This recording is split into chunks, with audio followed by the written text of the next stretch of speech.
existe un mundo mejor.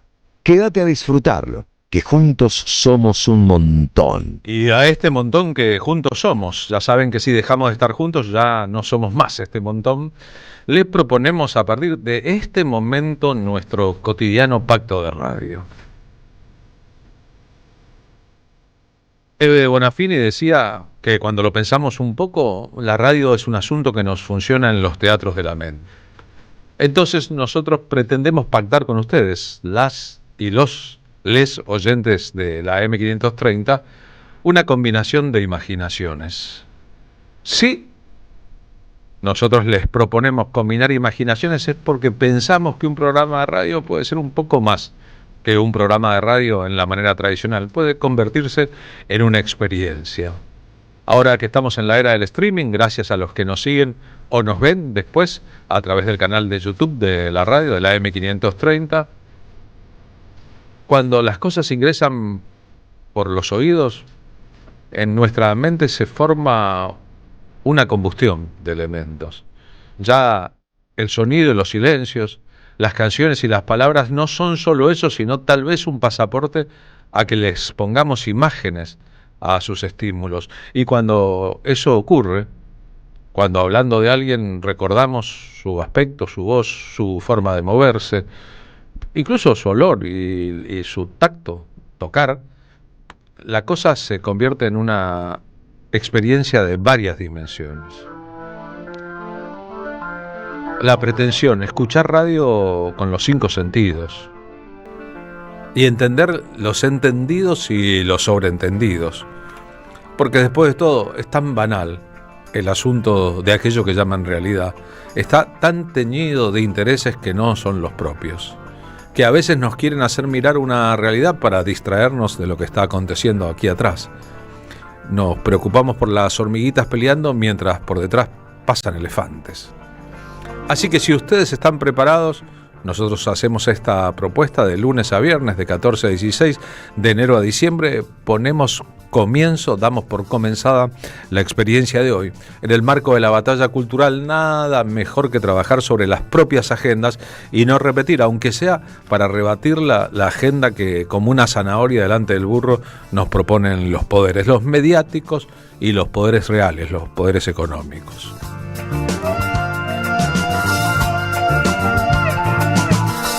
En 1966, en el invierno de 1966, empezó una dictadura militar caracterizada por el oscurantismo de su líder como presidente de facto de la nación, Juan Carlos Onganía, un personaje muy vinculado al Opus Dei, a los sectores más de derecha en la Argentina, que había sido comandante en jefe de las Fuerzas Armadas y que depuso al gobierno del radical Ilía, don Arturo Ilía para la historia, a quien primero la prensa hegemónica acusó de lento, de ser una tortuga, de no tener temperamento, de haber llegado, y esto último era completamente cierto, como Frondizi con el peronismo proscripto, es decir, con un poder muy relativo en lo político sobre el país que debía gobernar. Pero tal vez el golpe de Estado no se basó, como tantos otros, en las falencias del gobierno, que existían como en cualquier caso, sino en algunas políticas progresistas del gobierno de Ilía, como por ejemplo haber pretendido una ley de medicamentos nacionales anulando el monopolio estadounidense al respecto. La historia de Ilía lo recordaría como un hombre probo, honesto, que llevó adelante un gobierno progresista en los términos de la época, siempre con el caballo a cuestas, la mochila sobre las espaldas, de que estaba todo bien, pero el peronismo seguía proscripto y él aceptaba el juego del peronismo proscripto. Sin embargo, se cosía a sus espaldas, y eso ocurrió durante mucho tiempo, un intento restaurador del viejo orden militar en la Argentina, que lo tenía él como cabecera, no sin discusiones con el ejército, que en aquel momento el partido militar tenía 2 sectores, los azules, que él comandaba, y los colorados. 2 formas distintas de acceso al poder. Saben que Onganía gobernó hasta el 69, que la dictadura siguió hasta el 73, que la terminó Alejandro Agustín Lanusse, que fue el que tuvo que resignarse a llamar a elecciones que ocurrieron en el 73, a que el peronismo terminara su proscripción, a que Perón pudiera participar, y en buena parte eso fue un producto de las cosas que acontecieron durante esta era, sobre todo la aparición de la lucha armada en la Argentina, que también terminó después del secuestro de Aramburu y después del Cordobazo con el propio interinato de Onganía, que duró 3 años. A veces se piensa, bueno, fue una dictadura militar corta. 6 años les parece corto de vida de una sociedad. 3 de esos años fueron con Onganía en el poder. Después vino una etapa un poco menos represiva, si se tiene en cuenta lo que aconteció antes de las ideas en la sociedad, no de la práctica política en la sociedad. Que la proscripción de partidos no solo era del partido justicialista, del peronismo, sino también de muchos otros partidos de izquierda, y esto ya había acontecido antes con el Plan Conintes durante el gobierno de Frondizi. Hago esta introducción para que se entienda un poco el marco en que un día como hoy, un año y un día después del golpe de Estado, aconteció aquello que recordamos como la noche de los bastones largos, que imita en su denominación en la Argentina la noche de los cristales rotos, una terminología que viene de los años del nazismo en Alemania. ¿Por qué decimos esto? Porque en estas circunstancias, Onganía, molesto con el pensamiento, molesto con el saber, molesto con la educación pública, ya ven cómo se repiten paradigmas en la historia, propulsó un ataque a la universidad pública que resultó completamente devastador para el futuro de la sabiduría en la Argentina. De hecho, más de 700 profesores terminaron su carrera en la UBA como consecuencia de los hechos. Estamos viendo fotos en el streaming de la toma de las universidades, de las facultades por parte de las Fuerzas Armadas y policiales en la ciudad de Buenos Aires, violando completamente la autonomía universitaria que existía desde la reforma de 1918 y mostrando la parte más fuerte. Todavía no existía la lucha armada, estaba a punto de empezar la lucha armada organizada en las ciudades. Digo, ¿de qué se trataba el juego? Es paradójico cuando se piensa que en esa década del 60, la década maravillosa, al impulso de cosas que pasaban en el mundo, que se había puesto en Technicolor, en la sociedad argentina nacieron un montón de elementos culturales que podemos ver como de resistencia o de rebeldía que hicieron historia.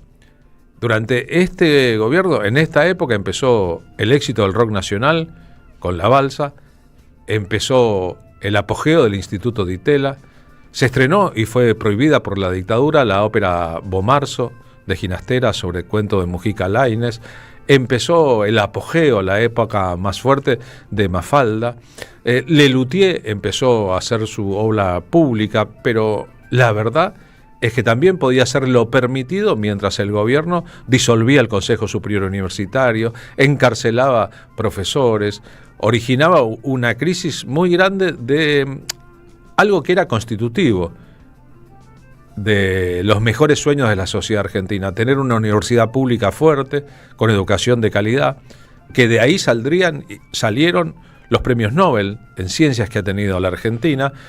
Y si uno lo piensa un poco, ¿no? Uno de los indicios de los progresos de la justicia social en la Argentina devenía de la educación gratuita, laica y obligatoria de la reforma, y luego de la gratuidad de la educación pública, porque a veces olvidamos que primero fue la universidad de todos, pero de todos los que pudieran pagarla, 1918, y luego, en los años del primer peronismo, la universidad de todos sin que hubiera que pagar, la universidad que no excluía a los que no tenían recursos, sino que los incluía con la gratuidad de la enseñanza de calidad, que incluye también sus colegios secundarios.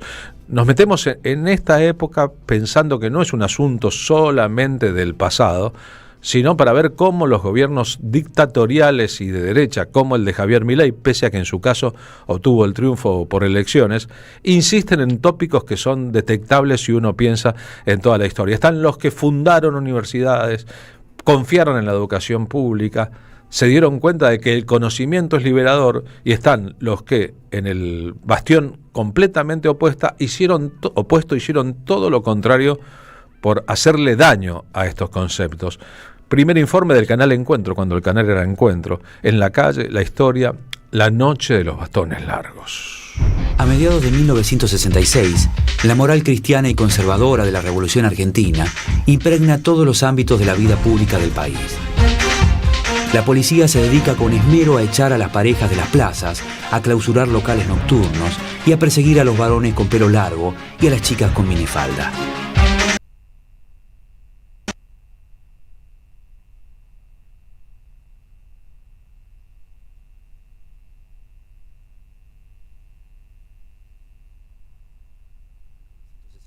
Con marchas, actos y asambleas. Desde el ámbito académico se multiplican las declaraciones contra el régimen y los jóvenes salen a la calle a transmitir ese mensaje. Esta actitud crítica irrita al gobierno, que considera las manifestaciones políticas como una práctica de gimnasia subversiva. Es por ello que un decreto presidencial ordena la intervención de las universidades nacionales. Inmediatamente los alumnos y profesores de la Universidad de Buenos Aires se reúnen en asambleas masivas y deciden tomar los edificios de varias facultades para defender la autonomía universitaria. La noche del 29 de julio, la Guardia de Infantería rodea la Facultad de Ciencias Exactas y ordena el desalojo inmediato del edificio. Estudiantes y docentes salen con los brazos en alto. Algunos entonan las estrofas del himno nacional y ninguno opone resistencia. Pero 2 hileras de policías los reciben a golpes de palo y machete. La represión es feroz. Cientos de estudiantes son detenidos y pasan semanas en comisarías o en la cárcel. Al día siguiente, más de 1000 docentes e investigadores renuncian y muchos deben continuar sus carreras en el extranjero. Aunque las heridas de la represión sanaron con el tiempo, el daño producido a la educación aquella noche, bautizada tristemente como la Noche de los Bastones Largos, fue y sigue siendo irreparable.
Públicas son un foco de disolución ideológica, una trinchera más de la Guerra Fría, un frente interno donde se oculta el enemigo.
Firmar el decreto de intervención de las universidades nacionales, la dictadura de Juan Carlos Onganía ordena a la Policía Federal irrumpir por la fuerza en las facultades de la Universidad Nacional de Buenos Aires.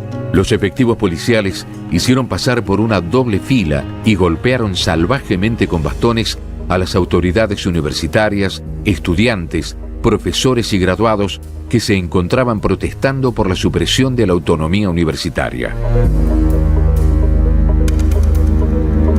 El violento accionar represivo de las fuerzas de seguridad provocó la renuncia de 700 de los mejores profesores de universidades argentinas, que finalmente emigraron al exterior para continuar sus carreras.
De los cristales rotos durante el nazismo.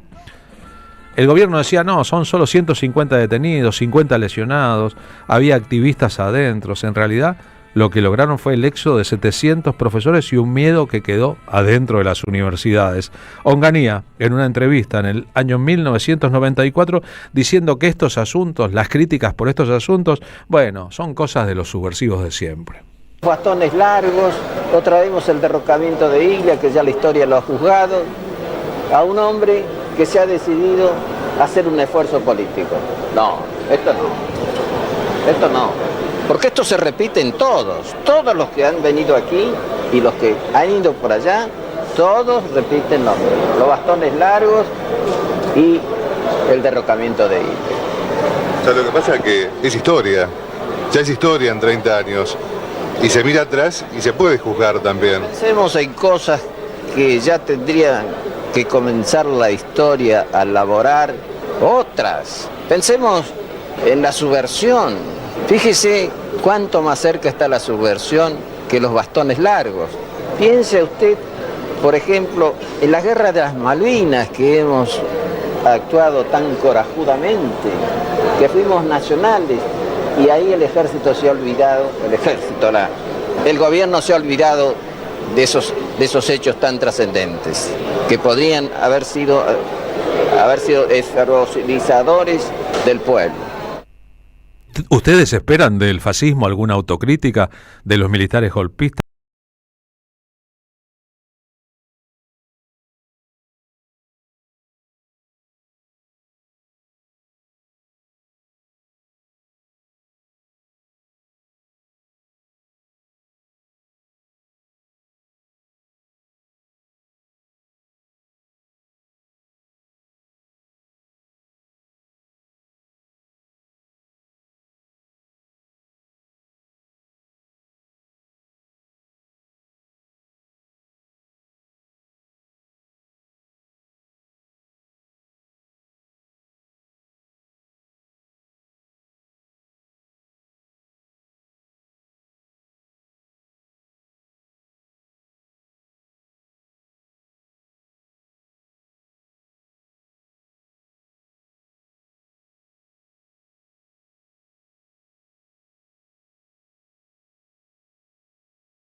siguiente, pero cuando también en las universidades había intervención y fascistas, entre ellos Otalagano, grabó la canción Juan Represión, que después fue excluida de la edición original de Instituciones. ¿Cómo olvidar que esa lucha ha continuado durante mucho tiempo?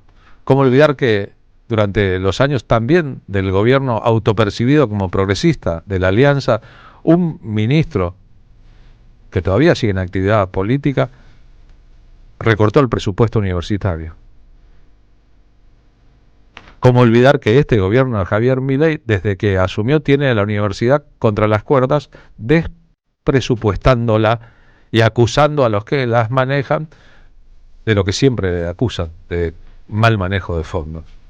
En el fondo el problema es otro. En el fondo son las porciones de los que han llegado a dirigir de distintas formas la Argentina, que añoran la Argentina previa a 1918, donde el que tenía plata estudiaba y el que no se jodía. Y entonces nuestros médicos, nuestros doctores, nuestros expertos en economía, nuestros científicos pertenecían a una sola porción de la sociedad, la clase más acomodada, los que Gramsci definiría como los portadores de un pensamiento que después se hegemoniza en la sociedad y deja siempre todo como está.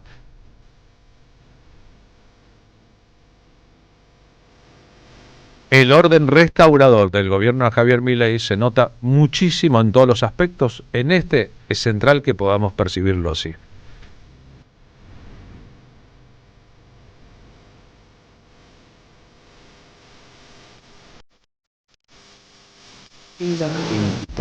Entérate de lo que pasa.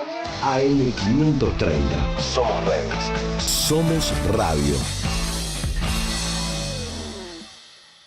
En AM530 pasan muchas cosas. Y todo lo que pasa está en la red. Somos Radio AM530 en YouTube. Entérate de lo que pasa. AM530. Somos redes. Somos radio. Deja tu mensaje en nuestra línea de oyentes de WhatsApp. 11 3200 0530. La lucha política en cualquier país de Latinoamérica es todos los días y todas las horas y todos los minutos. Buscamos informar, escuchar, debatir, pensar, para acercarnos entre todos a la realidad. AM530 Somos Radio. Buscamos la verdad siempre.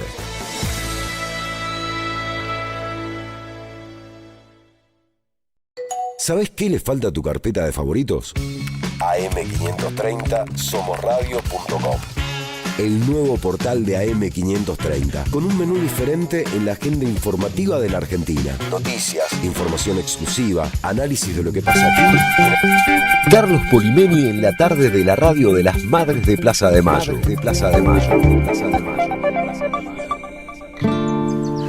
Y a las 14:31, Marina Glesser, ¿cómo va? Buenas tardes. Buenas tardes en este día, cuántas emociones violentas, Carlos, pero acá estamos, en este día martes. Bien, y emociones no violentas también, seguramente. Bueno, ¿no? En general nosotros tratamos de conectar con la memoria, que eso trae justamente una suavidad a las emociones que tienen que ver con representaciones colectivas, ¿no? Y no tanto individuales. En esta época, más bien ir por los medios sociales e internos que por los epifenómenos lógicos. Es verdad, ¿no? Viste que estoy muy ducha porque tengo que dar un final el jueves de Durkheim. Un final en la carrera de sociología. Así es. Estoy hablando de Durkheim. En la UBA. Si hubieran progresado las ideas de Onganía, que en cierto sentido no progresaron, no habría carrera de sociología ni de psicología en la UBA, ni ciencias exactas, no habría UBA. Bueno, si todo tiene que ver con todo, es una gran frase para recuperar en estos tiempos en donde todos creen que, digamos, es un efecto químico vivir y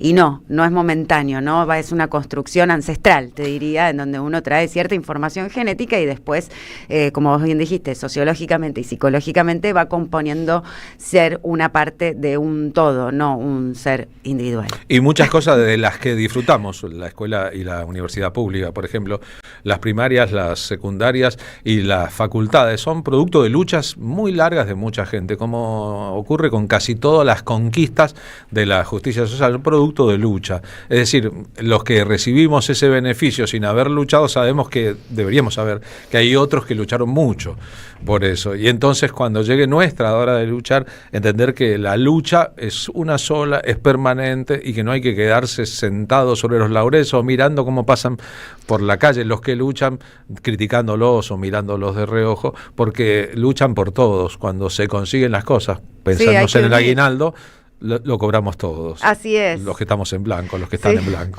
No, que bueno, que esa adquisición de derechos implicó vidas, ¿no? También. Claro. Vidas y muertes, claro. Claro, bueno, cuando digo vida, en general hablo de que la muerte es una parte de la vida, porque bueno, uno sigue más allá de haberse muerto, justamente en la trascendencia, en la continuidad de esas luchas, y unirlas es la tarea, porque como vos bien decís, todas las luchas son una única lucha y que tiene que ver por la pluralidad, por la igualdad, por equiparar un poquito frente a tantas tensiones y asimetrías que conllevan las épocas actuales, que no son tan diferentes a las de principio del siglo pasado, ¿no? Sí, bueno, tenemos un espíritu retrógrado en gran parte de los que hoy dirigen la Argentina, que en realidad extrañan la Argentina reforma universitaria, pre-votación, son cosas que fueron en paralelo. En pocos años Argentina tuvo una ley de voto obligatorio, de sufragio universal, claro que solamente los varones, y 4 años después de la aprobación de esa ley tuvo la reforma universitaria, nada más y nada menos. Más adelante en el programa... Te cuento, estamos cargadísimos de contenido, por supuesto con nuestra propia agenda, que eso tiene mucho de una concepción de libertad real, ¿no? Que es poder definir qué queremos decir, cuándo y cómo y dónde. Así que va a venir a visitarnos Mau Cugat, que está presentando Quieras, que puede ser Quieras o Cuiaracé, que es un único acto, Cánticos de un cuerpo sin género, se presenta en únicas 2 funciones, 25 de julio ya fue, ¿o es hoy? No, el 25 de junio ya fue. Ya fue de julio. Y el 25 de julio también, ya fue. Hoy es 29. Bueno, el 2 de agosto vamos a promover y a promocionar que el sábado 2 de agosto, que es este sábado a las 20 horas, en Nocen Vera 1350, va a estar presentando este artista cordobés con este Cuiaracé, que va a estar conversando con nosotros en un ratito, y por Zoom nos va a venir a visitar Esteban Bigliardi, que es un actor que admiramos, bueno, yo admiro mucho, que conozco hace muchos años, porque lo conozco de su compañía teatral, junto a Romina Paula, que dirigía esa compañía teatral, y también Susana Pampín, Pilar Gamboa y Esteban Lamote.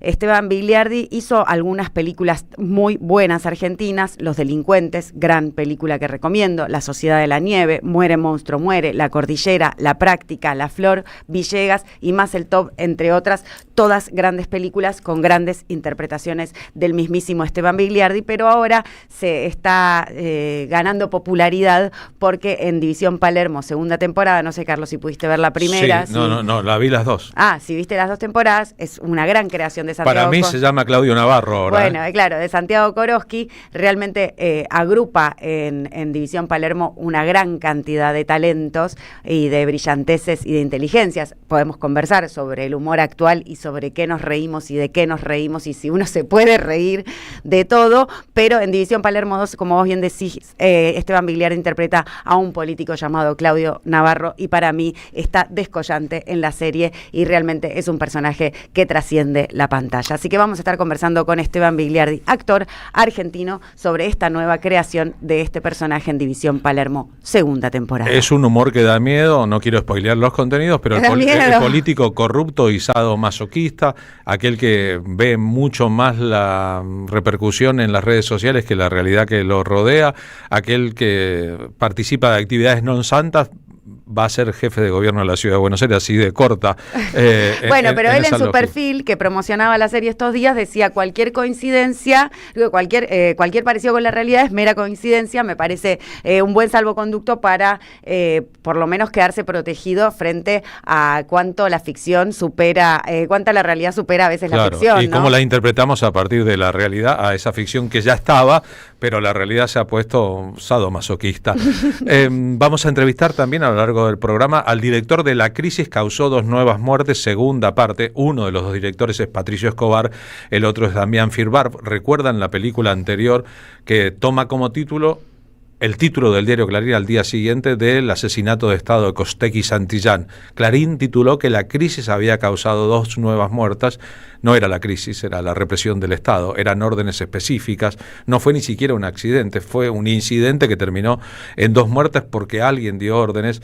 Pero lo que se pregunta, la parte 2, que se estrena este 31 de julio, es decir, pasado mañana, en Barracas, es ¿qué tiene que ver aquello que pasó con lo que está ocurriendo hoy en la sociedad argentina? ¿Cómo llegó Javier Milei a la presidencia de la Nación en un recorrido que, si lo pensamos bien, es de casi un cuarto de siglo, el año 2001, 2002, 2003, todo lo que aconteció entonces y cómo remató en que el que miraba más las encuestas que la realidad social, aquel que parece a veces usar lenguajes del sadomasoquismo, hoy es el presidente de la Argentina. En el móvil 1 de la M530, en las calles de la ciudad de Buenos Aires, Martín Suárez. Buenas tardes, Martín, ¿cómo va? Carlos, Marina, buenas tardes, ¿cómo les va? Bien, con una temperatura agradable aquí en la ciudad de Buenos Aires. Permíteme, Carlos, que te retrotraiga al inicio, antes de que comiencen a presentar los temas que tenían preparados para el día de hoy. En este dijeron, ¿no?, de que las luchas son una sola lucha, que corre a través del tiempo, ¿no? Yo por eso, cuando alguien viene y me dice gracias por sumarte a nuestra lucha, digo, las luchas no son de nadie en particular, son de todos, y hasta por una mera situación de egoísmo, de individualismo, si se quiere, por parte de uno mismo, sale a defender y a poner el cuerpo por esas luchas que nos benefician si salen victoriosas y nos afectan si siguen por ese mismo camino, ¿no? Ya que te retrotrajiste hasta ahí, Martín, es interesante, muy interesante lo que acabas de decir, porque deberíamos pensar que hubo un tiempo en que ser de izquierda, progresista, reportar al campo nacional y popular, significaba tal vez solamente a quién votaba uno, a quién quisiera votar o qué adhesión tenía a ciertas ideas en la historia o a ciertas personalidades de la política. Hoy una persona, para considerarse como perteneciente a estos campos, que serían los que quieren cambiar el mundo y no dejarlo como está, la verdad es que hace falta un ampliamiento de la conciencia que incluya muchas otras lógicas. La lógica de defensa del planeta Tierra, la ecología, la lógica de pensar qué alimentación consumimos y cuál no, la lógica de pensar en términos de la psicología y sus derivados, la lógica de saber qué hacemos con las redes sociales. No es solamente una cuestión política, sino, por suerte, una cuestión mucho más social y mucho más amplia. Las luchas centrales de los feminismos a través de la historia. Si no, podemos contemplar que todo eso hoy forma parte de un mismo universo y tener, respecto a todas estas luchas, posiciones personales y colectivas. Estamos variando el orden de lo lógico, para decirlo de alguna manera. Exactamente, por eso a mí cuando me agradecen no digo de nada, porque lo siento como una lucha propia, ¿no? Qué lindo. Es un caso, por ejemplo, hoy cuando fuimos a cubrir a la mañana temprano lo que es la grave situación que se vive en la ciudad de Buenos Aires de personas en situación de calle, me dijeron gracias por esto, y digo, no, el día de mañana podemos estar nosotros acá, nos separa un salario de esa situación. Si nos quedamos sin trabajo, que no te quede ninguna duda que seríamos parte de los que integran la larga lista de personas en situación de calle aquí en la ciudad de Buenos Aires. También pasó lo mismo con la lucha de los trabajadores y trabajadoras del Garrahan. Yo vengo acá a poner el cuerpo, a informar también periodísticamente, profesionalmente, pero a resguardar lo que sería una excelente atención médica por parte de los profesionales del Garrahan, que si no están más de un día para el otro, bueno, nos vamos a ver seriamente perjudicados. Y es lo que ocurre, ¿no? Los trabajadores del Garrahan hoy, Carlos, dieron una nueva conferencia de prensa en las puertas de este hospital aquí en Combate de los Pozos al 1800 para dar a conocer algunos de los detalles de la movilización del próximo jueves 31, que partirá de Callao y Corrientes a las 18 hasta Plaza de Mayo. La marcha de las velas, porque el Garrahan no se apaga, es la consigna, tras lo que fue el cierre de esta conferencia de prensa que fue convocada por los propios jefes médicos de este nosocomio. Ya no estamos hablando de trabajadores no profesionales, sino de los propios jefes médicos del Hospital Garrahan, que tienen más de 20, 25, 30, en algunos casos 40 años trabajando dentro de este centro de salud pediátrico. Uno de los temas principales de la jornada fue el vaciamiento por goteo que ocurre en este hospital y los salarios de hambre que cobran los profesionales médicos y todos los trabajadores del lugar. Así lo señaló, si te parece, le escuchamos Ana María Pugliese, que es jefa del área de medicina transfuncional del Hospital Garrahan. Es cierto que seguimos trabajando, queremos al hospital. Yo hace 20 años que estoy en el hospital, hice mi residencia hace 30 en este mismo hospital.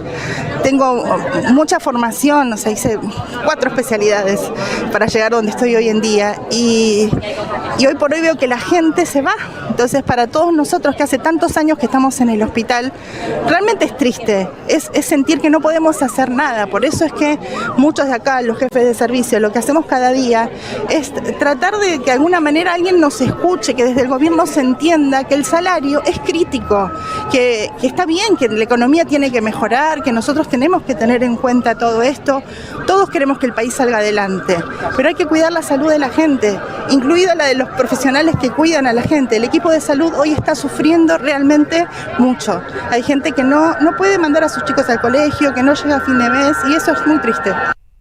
Estamos hablando, ¿no?, de médicos, profesionales de la salud que no llegan a fin de mes, que tienen 20, 25, 30, hasta 40 años de trabajo dentro del Hospital Garrahan. También dialogamos con Ana Fustiniana, que es jefa de clínica médica, que manifestó que en los últimos días renunciaron 12 profesionales por los salarios bajos. Pero atención al número total de profesionales que renunciaron por este mismo tema desde agosto del año pasado. La escuchamos. Y este último mes ya hubo 12 renuncias más. ¿En total cuántos fueron los profesionales que renunciaron ya? Y nosotros llevamos una cuenta de 236 en lo que va del año. ¿En lo que va de este año solamente? Desde agosto, en realidad, desde que empezó el conflicto, agosto del año pasado. La proyección sería de un vaciamiento total de acá a fin de año, ¿no? Mira, la proyección es, y eso es lineal, pero como las cosas cada vez están peor, hablar de algo lineal, que todos los meses es lo mismo, yo creo que la gente, a medida que no haya soluciones, va a ser exponencial, o sea, puede ser mucho peor que...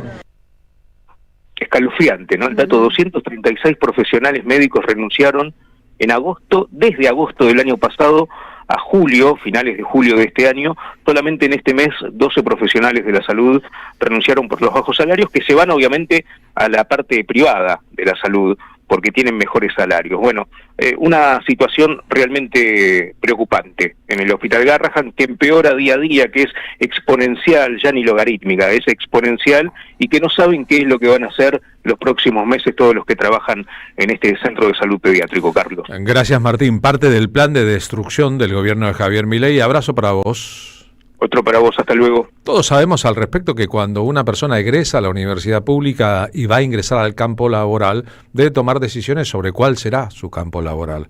Es decir, hay médicos que perfectamente podrían pensar: a partir de aquí me pongo un consultorio privado, busco cómo financiarlo y engroso mis bolsillos trabajando de manera privada. Hay muchos otros que ponen su capacidad, esa que adquirieron en la universidad, al servicio de lo público, y entonces van a trabajar a hospitales públicos, a sanatorios. Algunos de ellos harán las dos cosas, pero no olvidan que contraen un deber con el Estado, después de haber sido educados por el Estado, con una educación financiada por el impuesto de los ciudadanos, que pueden ser sus vecinos, sus padres, y que algo tienen que devolver.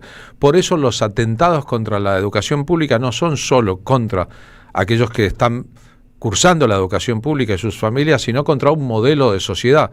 Cuando la educación proviene de la educación privada, la verdad es que muchísimas veces el impulso de devolverle otra cosa al Estado por lo que ya recibimos no es parte del ADN de la formación, y entonces se forman los cuadros que luego son los que hacen las cosas que están ocurriendo en la Argentina. En este asunto va una parte central del futuro de este país, y por eso es que en determinadas etapas se ataca tan sistemáticamente, se perfora la base de sustentación de ciertos sectores reiteradamente. Los ataques a la universidad pública, la desfinanciación de la salud pública son parte de un mismo plan: que en la Argentina solo tengan acceso a una y otra cosa, la educación y la salud pública de calidad, aquellos que puedan pagarla.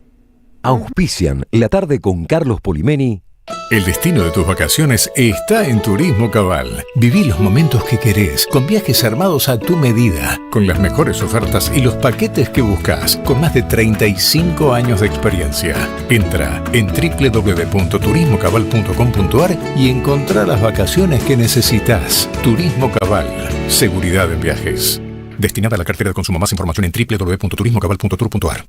La Municipalidad de Pehuajó sigue inaugurando obras en 2023. Cierre del primer basural a cielo abierto de la provincia de Buenos Aires. Nuevo complejo ambiental. Jardín 919. Centro de Atención Temprana Dr. Ferreira. Complejo cultural. Nueva guardia del hospital. Más de nuevas 200 viviendas. Pehuajó. Gestión Pablo Javier Zurro.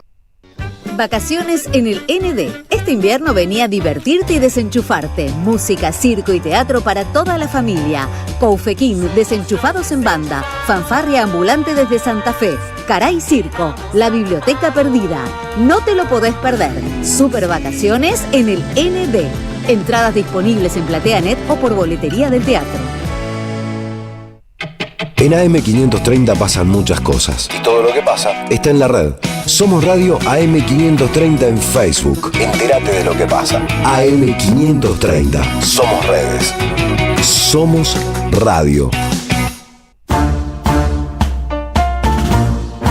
Las tardecitas con Polimeni tienen ese no sé qué. ¿Viste?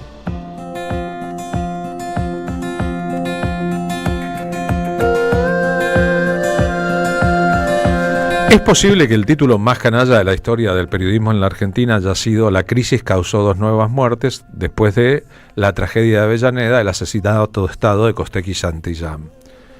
Los cineastas Patricio Escobar y Damián Finbarb hicieron una película con ese título que básicamente resultó una indagación sobre cómo fue que aconteció dentro de la redacción del diario Clarín que aquella cobertura se convirtiera en un símbolo de lo que no se debía hacer, que poderes y qué matices estamos compartiendo. El título histórico, no se sabe aún quiénes dispararon contra los piqueteros, la crisis causó 2 nuevas muertes, suman 31 desde diciembre, era la forma en que el diario intentó presentar, defendiendo intereses espurios, entre ellos los del presidente Eduardo Duhalde, lo que el tiempo inmediatamente revelaría como un episodio muy trágico de la historia de la represión de Estado en la Argentina. El asunto es que se estrena este 31 de julio y después habrá funciones durante todo el mes de agosto, la parte 2 del documental. La crisis causó 2 nuevas muertes, segunda parte. Los responsables dicen, ya te mostramos cómo ocurrieron los hechos y cómo los medios mintieron para encubrir al poder. Ahora vas a ver cómo se planificó la represión del 26 de junio de 2002, contada por los responsables políticos de los asesinatos de Darío Santillán y Maximiliano Costecchi. Esta película, a su vez, interroga al presente. ¿Qué pasó en estos años en el campo popular? ¿Por qué necesitamos volver a la masacre de Avellaneda para entender la represión sistemática contra un pueblo que decide organizarse y salir a la calle? Vamos a compartir con ustedes, antes de hablar con uno de los directores, el tráiler de La crisis causó 2 nuevas muertes, segunda parte. El peronismo más histórico que estaba en ese momento no concebía, en lugar de ganar la calle con sus militantes, ganar la calle reprimiendo. Yo recibí la visita de algún funcionario extranjero. Sí, se recibían muchas sugerencias, muchas ideas. Yo tenía que endurecer fuertemente la política. Yo era el presidente, lo que dio orden que no pasaran para Capital Federal. Y yo pensé, pero esto que es una rebelión armada, es un golpe de Estado, porque ya civiles armados. Bajo me siento responsable por algo que pasa en cualquier provincia. El Ministerio Público Fiscal de Loma de Zamora no tenía ninguna intención de investigar más allá de la responsabilidad de Fanchotti. Acá se tomó la decisión por parte de la justicia, dualdista también, de no investigar más. En la reunión con Parrilli dice que vamos a crear una comisión, pero se tienen que bajar del puente. Acá está, mira, cambiado está cambiado. Entonces es un debate muy interesante pensar qué pasó con el movimiento popular 20 años después de la masacre de Avellaneda, después de 40 años de democracia, para que venga un desquiciado ultraliberal, neoconservador, ultraderechista como Milei y gane adhesión en las mayorías populares. Y hay como nos quedan doliendo en el alma las imágenes y los sonidos, hay como hay preguntas para hacerse. Escucharon entre los políticos que convocó la producción de este documental y que hablaron a cámara a Felipe Solá, que era el gobernador de la provincia de Buenos Aires, a Juan José Álvarez, figura clave, secretario de Seguridad Interior entonces, y a Felipe Solá, el gobernador de la provincia de Buenos Aires. Además, hay testimonios de Alfredo Atanasov, que era el jefe de gabinete de aquel gobierno, de Marcelo Saín, subsecretario de Seguridad bonaerense, de Oscar Laborde, que era intendente de Avellaneda, de Alberto Santillán, el padre de Darío, de Emilio Pérsico, líder del movimiento Evita, etcétera, etcétera, etcétera. Vamos a hablar ahora entonces, como les prometí, con Patricio Escobar, director junto a Damián Firba de las dos películas documentales sobre la masacre de Avellaneda. ¿Cómo va, Patricio? Buenas tardes. Estás muteado, tenés que abrir el micrófono. Te estamos viendo, pero no te estamos escuchando. Ahora sí. Ahora te escuchamos. ¿Ahora? Patricio. Sí, Ahora sí. Te escuchamos. ¿Dónde estás ante todo? Ahora estoy en San Bernardo. En San Bernardo. ¿Dónde vas a estar dentro de 2 días, el 31 de julio? En la Usina Cultural de Barracas, estrenando la película, así que nada, los esperamos todos ahí. Hay una nueva, te voy a dar una primicia, que se agotaron las entradas para el 31, así que se van a pasar, ahora vamos a pasar para el 1, 2 y 3 de agosto, ya pueden sacar entradas para todas las funciones de agosto. 1, 2, 3, 9, 15, 16, 17, 30 y 31 de agosto son funciones en La Usina, que es una mutual cultural que queda en Santo Domingo 2752 en Barracas. Es obvio que hacen un estreno fuera de cualquier circuito comercial, vinculando, si se quiere, una actividad estética cinematográfica con una realidad cultural. No hay donde exhibir películas como estas. No, claro, y además le damos una mano al espacio, donde está pasando un momento bastante crítico en cuanto a lo que es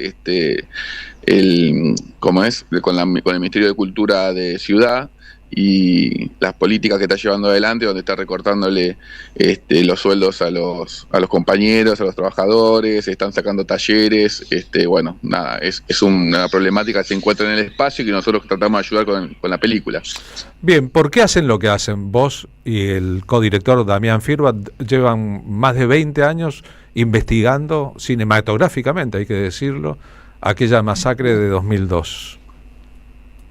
Bueno, más que nada es una cuestión de hacer cine político, ¿no? Es a través del cine poder aportar nuestro granito de arena para el debate, para pensarnos, para pensar nuestra historia, para poder empezar a consultarnos y decidir todo lo que va pasando a lo largo de estos años, ¿no? Entonces es importante a través de las películas poder ser protagonistas en ese sentido, ¿no? Del debate. Así que bueno, nosotros aportamos desde las películas de cine documental y político esta propuesta.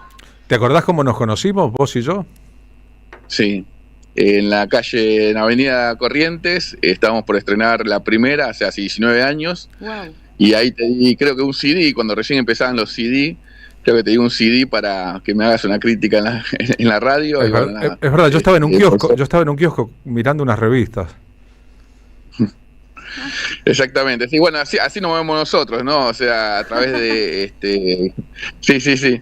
Vamos de mano en mano, de boca en boca, se va pasando la película, y la verdad que funcionó muy bien la primera película. Ya casi creo que es una película de culto, ya que está en boca de todos y que se pasa en las universidades, en los colegios. Así que nada, eso nos pone muy contentos. Esperemos que con este pase lo mismo. Grafico esto porque la película está disponible en YouTube, tiene centenares de miles de visualizaciones, eso está claro. Lo que ustedes hicieron muy underground, muy al costado de la industria, muy por la vocación de hacer cine político, se ha convertido en un documento de época. La pregunta que cualquiera será, ¿y cómo es que Felipe Solá o Eduardo Duhalde hablan en un documental en que de verdad la responsabilidad de ambos en los hechos que ocurrió, a discutir obviamente, debería ser innegable? Bueno, en el caso de Duhalde, utilizamos la entrevista donde yo participé también con Berkovich y con César González, que hicieron la película Diciembre, ellos dos. Yo participé en la entrevista con Duhalde, que se hizo por el 2001 en diciembre, y ahí le preguntamos sobre el puente Pueyrredón, y entonces tomamos ese pedazo para ponerlo en la película, y a partir de ahí los compañeros del MTD nos propusieron hacer entrevistas a los otros responsables políticos. Yo dudé en su momento, porque en la 1 no nos daban ni 5 de polilla, y bueno, parece que 20 años después la impunidad mantiene la posibilidad de que podamos tener este tipo de entrevistas. Así que entrevisté a Solá, a Tanasov, a Maskin, a Juanjo Álvarez, todos los principales, ¿no?, que están relacionados con el Poder Ejecutivo. Vos decís que Juanjo Álvarez, por ejemplo, que está muy sindicado como uno de los inspiradores de lo que ocurrió, ¿habla porque tiene garantizada la impunidad? Yo creo que, y sí, porque la justicia no avanzó nunca, ¿no?, en los responsables políticos. Tienen todo a mano, los familiares se movieron muy bien, presentando testimonios, presentando pruebas, presentando cómo se organizó todo esto de la masacre de Avellaneda, un mes previo, eso también lo van a ver en la película. Un mes previo cómo se planificó con los gobernadores del peronismo dar un escarmiento, entre comillas, a los movimientos populares, al movimiento piquetero. Bueno, todo eso lo van a ver en la película, todo eso lo aportó también las familiares a la causa, y sin embargo la causa no se mueve. De hecho, Solá dice que hubo 3 personas que están involucradas, 3 personas de gran nivel, que lo dice con nombre y apellido en la película, no lo voy a decir para que vayan a ver la película, que están involucradas en este tipo de escarmiento. Así que, bueno, creo que ahí entre ellos se van dando las culpas. Después también, bueno, Juanjo dice que él no quería reprimir, que en realidad él nunca quiso reprimir, que sí recibió presiones para que reprima, sobre todo de la Embajada de Estados Unidos, que en ese momento nos acordamos que estábamos endeudados con el FMI, igual que ahora, y que Estados Unidos tenía mucha implicación en la política de Argentina. Bien, el comisario Franchotti, el responsable de poner la ejecución, la mano de obra del Estado en el asesinato, fue condenado a prisión perpetua. Lo dejaron solo, le cortaron el vínculo, él recibió órdenes y después las negaron, o se volvió loco de odio porque le pegaron antes. Y en la causa está demostrado de que si no recibió orden, hubo llamadas muy intrigantes entre el teléfono de Franchotti, que era el comisario a cargo de la represión, y la CIDE, nada más y nada menos, ¿no? Entonces, bueno, había llamadas, y justo en los momentos donde pasaron los hechos están las llamadas, en una cueva de la CIDE.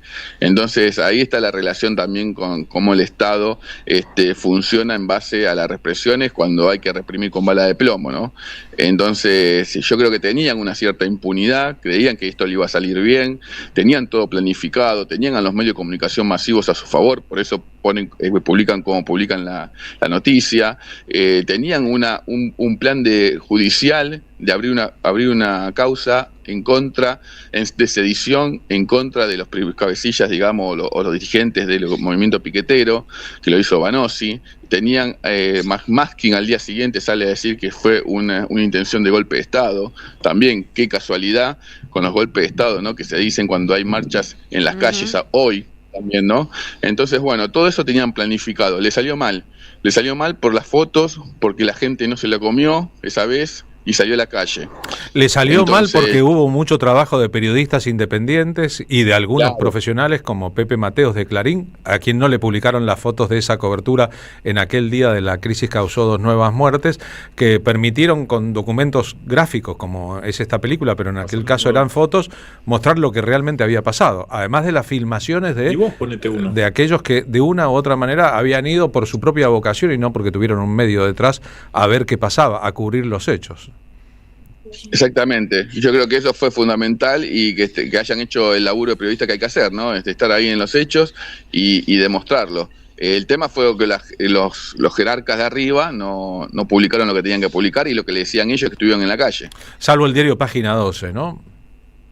Que lo hizo por medio de Sergio Kowaleski, que fue el que entregó que él, como tiene una cámara analógica, la revela a la noche, sí, Clarilla las tenía, la foto porque era digital. Clarín, La Nación, ya tenían las fotos, y él las revela en la noche y entonces llama a Correpi y Correpi le propone presentarlas en Página 12. Por eso al otro día, cuando se enteran los demás medios que Página 12 va a publicar las fotos, todos publican las fotos, ¿no? Y ahí ya cambia el discurso del gobierno, ya no era que se mataron entre ellos, sino que era un loquito suelto como Franchotti que disparó. Recuerdo perfectamente las coordenadas, porque yo trabajaba en ese diario, participé de las reuniones, participé de un montón de elementos que nos permitían saber la verdad y ver de qué manera otros iban a ocultar esa verdad, porque los arreglos con el gobierno de Duhalde eran muy fuertes. Recordemos que al asumir la presidencia de la Nación, Duhalde, entre otras cosas, había decidido una especificación asimétrica, es decir, del 1-1 en la paridad saltó de un día para otro a 4-1, pero él se preocupó personalmente de avisarle a sus sponsors para que pasaran a dólares sus activos, de tal manera que el grupo Macri, por ejemplo, la empresa del diario Clarín, entre otras, mencionó dos muy evidentes, hicieron un pingo negocio con una devaluación de 4-1 y se juramentaron proteger al presidente de la Nación, que de una u otra manera se los había permitido o les había permitido preservar sus activos, mientras para el resto de nosotros aquello fue un desastre económico, ¿no? Sí, fue una devaluación tremenda y que económicamente ahí ya empezó a cambiar todo en cuanto a lo que después vino el kirchnerismo y bueno, también lo de la soja después, etcétera. Pero sí, las negociaciones que tuvieron entre los poderes, digamos, mediático y ejecutivo, o sea, y político, fue bastante claro, ¿no? Patricio, hola, ¿cómo andás? Marina Glesser te saluda, ¿todo bien? Gracias. Qué bueno y qué necesario este documental en esta segunda parte. Me daba ganas de preguntarte, vos que estás haciendo asociaciones analógicas con respecto a lo que sucede hoy y sucedía allá hace 20 años atrás, con respecto al loquito suelto y las responsabilidades políticas, porque bueno, no podemos obviar, ¿no?, que Cristina Kirchner está cumpliendo una condena, que esta Corte Suprema ha fallado frente a un escándalo jurídico sin pruebas, y me preguntaba en el momento de haber tenido el privilegio de conversar con los actores políticos de ese momento que hoy viven y están también en la arena pública y política, si ellos pueden hacer esa capacidad asociativa que vos como director de cine político haces al momento de relatar los hechos históricos. Digo, ¿ellos asumen la responsabilidad política de ser parte del Ejecutivo que cometió estos crímenes? No asumen personalmente, sí asumen que el Estado fue fundamental y necesario para que haya ese tipo de represión. O sea, lo dice el mismo Solá y lo dijo en el Congreso Solá, diciendo que él como gobernador conoce y sabe que es el Estado cuando hay represiones, que es el que está atrás. O sea, ¿quién da la orden? O sea, individualmente, en el caso de Solá, diciendo que era un boludo, que no se daba cuenta, que no sabía, que estaba muy verde para estas situaciones, etcétera. Obviamente dicen que no fueron ellos, pero después dicen que el Estado, o sea, es parte de la represión y fue parte de la represión del 26 de junio de 2002. Bien, para los que se preguntan para qué sirve el trabajo de los periodistas en el frente, en el momento en que ocurre la cosa, y los artistas a la hora de hacer con esos documentos algo que va a quedar en la historia, estos documentales, los dos, entre muchos otros que se han generado en la Argentina, da una respuesta muy contundente. Patricio, gracias por haber charlado hoy con nosotros a 2 días del estreno. Gracias. Vamos ahí, repetinos la dirección, por favor. Gracias por lo que haces. El estreno, pero están agotadas todas las entradas, se escucharon, es en la Usina, Mutual Cultural, Santo Domingo 2752, en Barracas, este 31, que es pasado mañana. Después habrá funciones el viernes 1, el sábado 2 y el domingo 3, y así sucesivamente durante el mes de agosto. Los que quieran comprar entradas, ¿dónde las compran? La pueden comprar por Alternativa Teatral y ahí están todos los días. Eligen el día que quieran y a partir de 19:30 ya pueden acercarse al lugar que vamos a pasar la película. Qué bueno. ¿Cuánto valen las entradas? 6.000 pesos. Mira, sí, 6.000 pesos, más o menos como la que están en Cine Común, ¿no? Así que más o menos en ese precio les decidimos para ayudar también al espacio, ¿no? Qué suerte que aquel día me diste el DVD en el kiosco, ¿no? Si no, tal vez nunca me enteraba yo y por ende no se enteraba mucha otra gente de que existía la película, aunque la verdad que el título es tan importante y llama tanto la atención que todos y cada uno estamos viendo imágenes de aquellos días ahora en la transmisión por streaming, deberíamos llevarlo, sobre todo los periodistas como bandera respecto a lo que no hay que hacer. Un abrazo grande, Patricio. Gracias a ustedes, Abrazo. Gracias. Los espero ahí. Patricio Escobar, nunca fue la crisis, fue la represión del Estado, una decisión que en la película insinúa Juanjo Álvarez, que era una figura central del gobierno de Duhalde, fue a pedido de Estados Unidos para que se demostrara, ya que Estados Unidos financiaba al gobierno argentino, que la mano dura no era broma. En AM530 pasan muchas cosas. Y todo lo que pasa está en la red. Somos Radio AM530 en Facebook. Entérate de lo que pasa. AM530. Somos redes. Somos radio. Santiago del Estero te espera en julio. La Madre de Ciudades cumple 472 años y durante todo el mes se llena de música, danzas, sabores y emoción. Ferias, muestras culturales, gastronomía típica y el calor único de su gente. Descubrí su tradición y la energía que la hace eterna. Cuenta DNI, la criatura más buena del mundo. Hoy presentamos y prestamos hasta 50 millones de pesos para que Carlos Quincho haga su quincho, para que Rubén Coche se compre su coche y para que María veranee. Esto llega a usted por cortesía de Cuenta DNI de Banco Provincia. La patria no se vende, con Carlos Polimeni en Lanús. Un espectáculo de radio, historia, política, poesía y música en vivo. Domingo 17 de agosto a las 13 en Perón Perón, Avenida 9 de Julio 1999 Lanús. Entradas en alternativateatral.com. Los esperamos. Produce Don Narciso. Auspicia AM530. Seguí a la Cámara de Diputados de la Provincia de Buenos Aires a través de sus redes sociales y entérate de todas las actividades legislativas en Instagram y Facebook como @diputadosBA y en Twitter como HCDiputadosBA. Vuelve la Feria del Libro Peronista. El viernes 1 y el sábado 2 de agosto de 17 a 22 en la sede del Partido Justicialista de la ciudad, San José 181, con entrada libre y gratuita.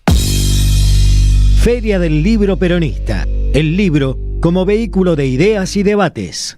El sabor que te acompaña es Café Bantú. El aroma en la mañana de Café Bantú. Bantú. Te esperamos en el Centro Cultural de la Cooperación Floreal Gorini para disfrutar de teatro, danza, música, espectáculos para las infancias, conferencias y presentaciones. Podés compartir un rico café o leer un buen libro en la calidez de nuestra planta baja. Recorre nuestra agenda en www.centrocultural.coop y seguinos en las redes sociales. Comprando las entradas con tarjeta Cabal Crédito o Débito accedes a un 50% de descuento. Centro Cultural de la Cooperación Floreal Gorini, Avenida Corrientes 1543, Ciudad de Buenos Aires. Una experiencia cultural y cooperativa.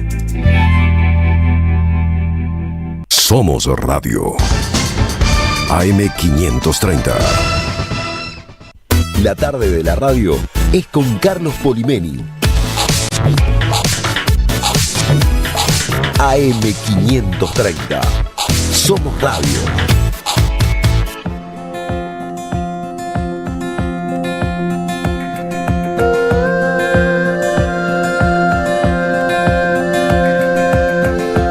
Y a las 15:10 le pregunto a Marina Glesser, ¿con qué seguimos en el programa? Bueno, Carlos, vamos a hablar de lo que ya hablamos hace un ratito, que tiene que ver con División Palermo 2, esta creación de Santiago Korowski, que está en Netflix y que completa un grandísimo elenco, entre ellos y ellas Pilar Gamboa, Alejandra Fletchner, Juan Minujín, Charo López, bueno, hay un montón, Martín Piroyansky. Esta serie está co-guionada junto con Ignacio Sánchez Mestre, con quien vamos a hablar la semana que viene, y también Martina Robol. Bueno, en fin, tiene sinfín de talentos y despliegues de talentos descomunales que tiene este país para las artes audiovisuales, pero también para las artes escénicas. Uno de los actores de esa serie es Esteban Bigliardi, a quien tenemos el gusto de recibir en la M530, en Somos Radio, la radio de Madres, la radio de Beola. Esteban Bigliardi, Marina Glesser y Carlos Polimeni, te damos la bienvenida. ¿Cómo andás? Estás muteado, Pipa, querido. El apodo Pipa es porque se parece a Higuaín. Ahora ¿Se parece a Higuaín o Ahí está. Hola. Esteban Vigliari, se me escapó decirte Pipa, ahora Polimeni me pregunta por qué ese apodo, la verdad que no lo sé. Por el naso, ¿será? Pipa, sí, por el naso, en realidad me lo puso el hombre más narigón que conocí en mi vida, pero bueno, una forma de venganza. ¿Quién es este?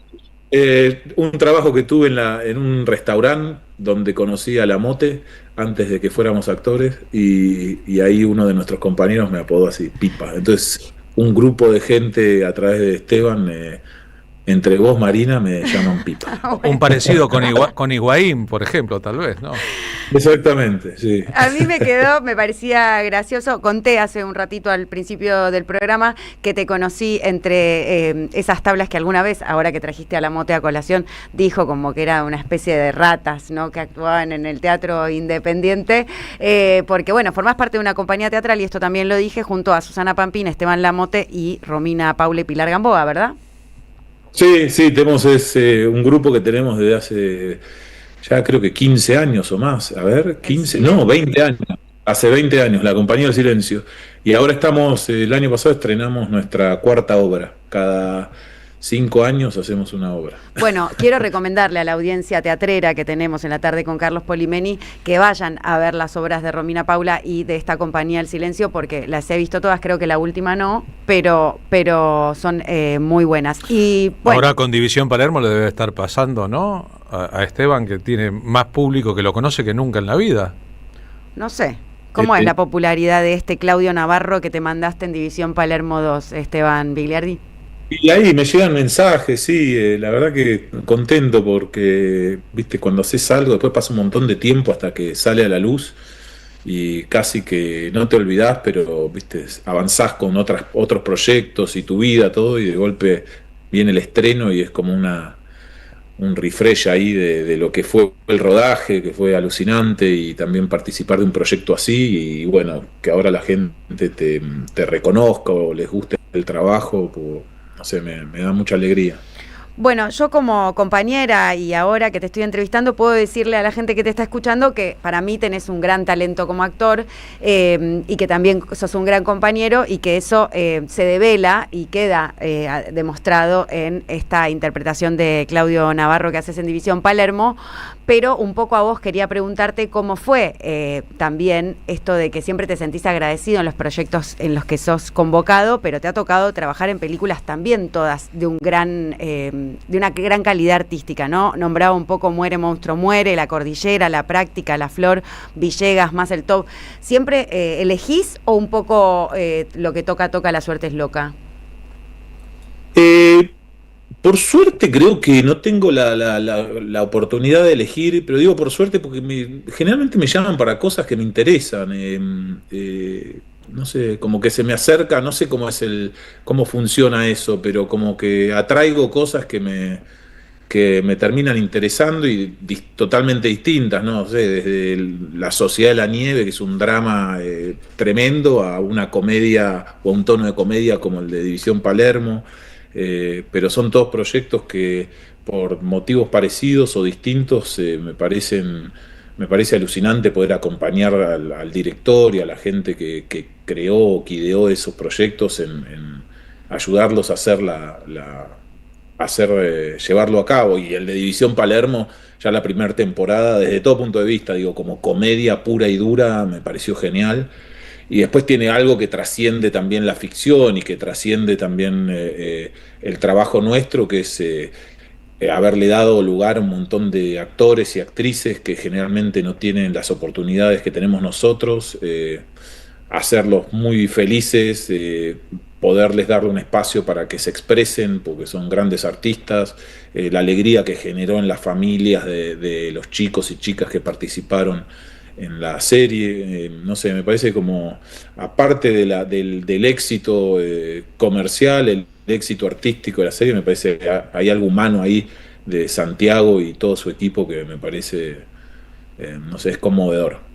Para los que no tengan idea, son los actores discapacitados que trabajan y son la mayoría de un elenco, por otra parte, repleto de figuras. Respecto a tu personaje, que es un político de la peor calaña y que va a terminar ganando la elección, a pesar de todos los pesares, ¿Tuviste alguna inspiración para componerlo en los políticos que nos rodean?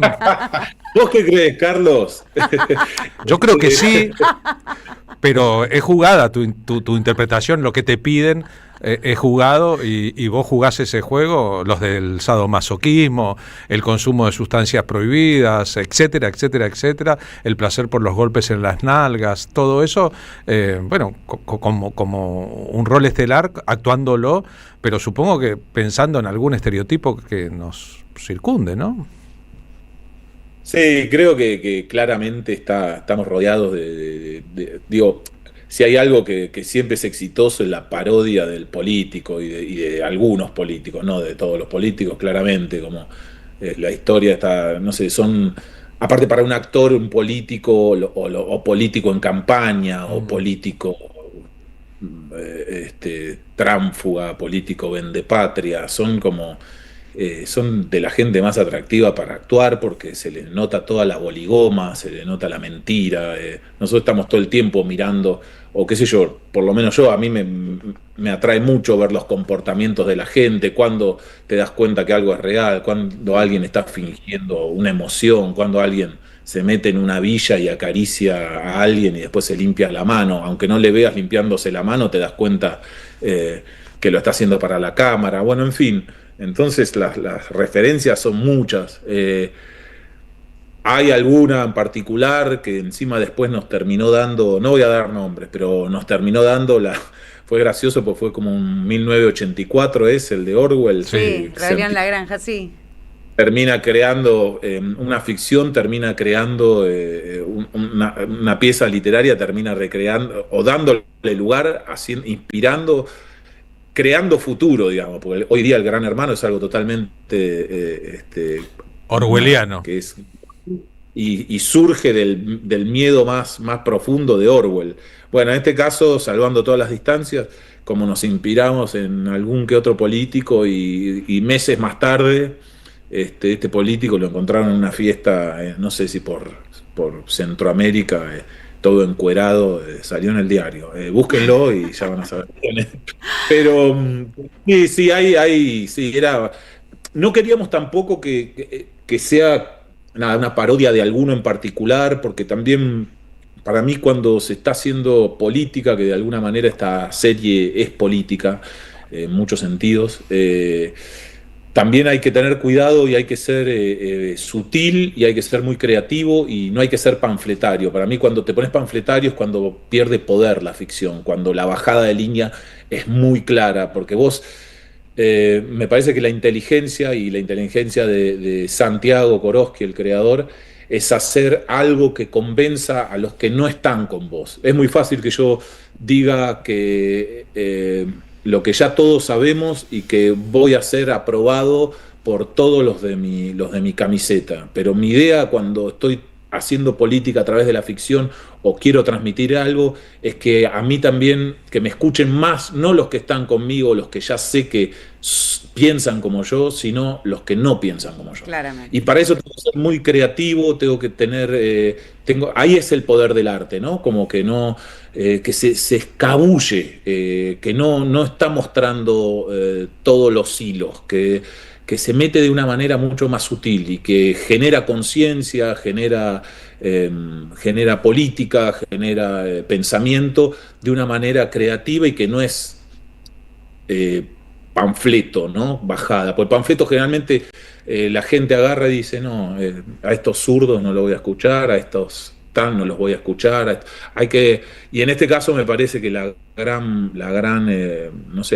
logro de la serie de División Palermo es que a través del humor, de una gran puesta en escena de grandes actores y actrices, transmite algo, baja una línea. Es lo que ha hecho siempre la derecha en la comunicación y en la ficción. Basta ver el encargado, por ejemplo. No, pero está bueno lo que decís de la sutileza y de la persuasión frente al humor como vehículo para llevarnos hacia un lugar desconocido, en donde también incomoda e interpela, ¿no? Porque esto que vos decías, de que esta idea brillante de Santiago Korosky de hacer una serie de ficción inclusiva, compone también el de qué nos reímos, ¿no? Leía unas críticas antes de traer esta entrevista valiosa, y te agradezco, Esteban Bigliardi, el conversar un ratito con nosotros, de mucha gente prejuiciosa o estigmatizadora de lo que uno se puede reír y de lo que no, y que la serie en ese sentido, como Torrente en España, ¿no? Toca unos bordes muy finos de hasta dónde nos reímos y hasta dónde esto no es gracioso.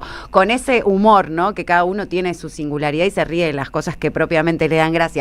¿Cómo te llevas en este intercambio que tiene un poco en los debates de redes y cosas la serie, como de qué es políticamente correcto reírse y de qué no, digamos? Hay algo también que a mí me parece muy que también no sé, que siguiendo y escuchando mucho también a grandes comediantes, sobre todo comediantes que están al límite, Ricky Gervais, Louis C.K., como comediantes americanos, hay en todos lados que van al límite con el humor, y ellos muchas veces hacen la gran diferencia en buena comedia y mala comedia. Si sos un buen comediante y te metés con una minoría y tenés el timing justo de el remate, etcétera, ese chiste o esa broma genera conciencia, genera pensamiento, genera alerta de cómo estamos viendo a una minoría, etcétera. Cuando el chiste o la comedia no tiene ese punto medio esa profundidad, queda a medio camino. Y a medio camino es el reírse del otro, es lo más tinelesco de generar algo que es despreciativo hacia el otro, burla, reírme, estoy en un lugar en el que otro no está.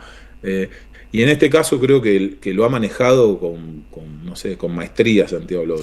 Bien, hasta cuesta mencionarlo, ¿no? Yo pensaba recién, hay mucha gente que nos escucha que no vio la serie ni sabe de qué se trata. Cuando hablamos de discapacitados, hay en esta serie actores que padecen o representan a personas que padecen enfermedades graves, hay personas paralíticas, hay personas con síndrome de Down, hay albinos, sin que eso represente una diferencia. La cuestión judía es importante, por lo menos en dos personajes. Hay personas diminutas de estatura, no les podemos decir ya personas pequeñas o enanos porque resulta agresivo. La sola descripción ya nos muestra el montón de prejuicios que hay respecto al tratamiento de este tema y cómo se las arregla. Korosky para tratarlo, hacer humor con eso. En este momento, ¿no? De que un presidente insulta de manera casi normal y natural, decir mogólico, ¿no? O como que digamos que vulnera a gente con discapacidad, ¿no? Le quita derechos, quiero decir, pone también en el tapete o en la mesa una discusión que también es política, ¿no? Sí, bueno, claramente, y el ejemplo de esto de meterse con o sea, bueno, no lo puedo ni creer, pero como de meterse con gente... Con un chico que tiene autismo de 11 años. Claro, con neurodivergencia. No, es como... Pero, bueno, un poco el poder de esta serie y que también habla de qué sé yo, de hacer un lugar más inclusivo, de pensar en los demás, de políticas de Estado también que tienen que ver con incluir. Representar o sea, es lo que todos queremos, qué sé yo, no todos podemos llegar de la misma manera hasta tal lugar y el Estado tiene que hacer la rampa para el que no puede llegar a tal lugar. Entonces, y saber que no cambia nada, que hay ciudadanos y gente en todo este rodaje, compartiendo con los chicos y chicas que a mí me tocó compartir el clima y lo divertido que fue y el amor que se vivía, por lo menos en los momentos que a mí me tocó participar, no sé, y que ellos tengan acceso a eso y las historias de muchos para estar ahí y de su educación y de los lugares a donde concurren sus familias y todos son lugares del Estado, donde el Estado les ha proveído educación, más herramientas que a otros chicos para poder estudiar, para subsidios o facilitarle cosas porque es muy oneroso a veces tener un integrante de la familia discapacitado y entonces te das cuenta que en esos lugares tiene que estar presente el Estado dando una mano, qué sé yo, que es todo lo contrario a lo que está pasando en este momento, de donde se quiere retirar, ¿no? Clarísimo escucharte, Esteban. Ojalá haya una tercera temporada de División Palermo y vuelva Claudio Navarro, no porque nos resulte simpático o lo queramos votar, sino porque... En la tercera temporada tiene que estar gobernando la ciudad. Bueno, no para hacer... Nadie está haciendo campaña por Claudio Navarro, eso es lo que quiero decir. No. Pero bueno, a veces, viste, también los malos, entre comillas, también son atractivos por eso mismo, porque nos muestran los monstruos que hay en la sociedad, y el humor también es una manera, no sé, el clásico parodia de Hitler de Chaplin, ¿no? Emblemático. Claro, emblemático. Y de Mussolini en la misma película, bueno decir. De Mussolini, como que quedó en el imaginario. Yo me acuerdo de la generación más grande, la de mis padres, mis abuelos y todo eso, se terminaron de formar la idea de monstruo de Hitler a través de Chaplin, y se morían de risa viéndolo a Hitler, pero se daban cuenta. Y es interesante que eran dictadores previa al Hitler definitivo, desde el 36, antes del comienzo de la Segunda Guerra Mundial en el 39, cuando todavía no se sabía todo lo de Hitler. Pero era un gran humorista, icónico, emblemático, que representó a alguien y un montón de gente en Sudamérica, lejísimo del centro de operaciones del tipo lo empezó a ver con tremenda desconfianza. No sé, mis abuelos y eso, me acuerdo que les había completado el cuadro de quién era el horror pero a través del humor. No tuvieron que leer una editorial de un diario para dar, cuando se les cerró realmente el personaje oscuro que se venía, fue a través de Chaplin. Me acuerdo sobre todo mi abuela Lala y mi abuelo Beto que lo amaban y hablaban de eso como que los iluminó. Por eso decía al principio de la nota esto del poder de a veces de la comedia, de generar conciencia, de pensamiento y crítico sobre todo, ¿no? Es verdad, Chaplin interpretando a un Hitler que hace jueguito como si fuera una pelota con el mundo, vale más que la editorial del New York Times, en un momento en que Estados Unidos e Inglaterra, entre otros países del mundo, no decían nada sobre Hitler, casi que parecían apoyarlo porque les parecía una solución para el avance revolucionario de izquierda en Europa, y después se dieron cuenta de qué se trataba. Chaplin lo vio antes, lo comunicó antes e ilustró a mucha gente al respecto. Tenemos que terminar la nota agradeciéndote mucho, ¿eh? Bueno, y gracias a ustedes, Carlos, Marina, como siempre. Bueno, cuando quieran, aquí estoy. Bueno, te mandamos un beso muy grande y nos vemos pronto. Gran beso. ¿Cuándo es que está, antes de que cortar, cuándo es que está las funciones de la obra? Hay 2 funciones ahora en septiembre agotadas y después, perdón, en agosto agotadas y después en septiembre. Estamos haciendo pocas cada tanto por las agendas pero bueno, en septiembre quedan algunas funciones. Los primeros días de septiembre en alternativa teatral, Sombras, por supuesto, compran las entradas por ahí. Bueno, buenísimo, gracias Esteban, un gran beso, nos vemos pronto. Adiós, gracias. Qué bueno poder hablar con una figura que yo creo que en este momento no debe poder salir demasiado a la calle en Buenos Aires sin que alguien le recuerde a su político navarro y la forma en que se arrodilló. Claro.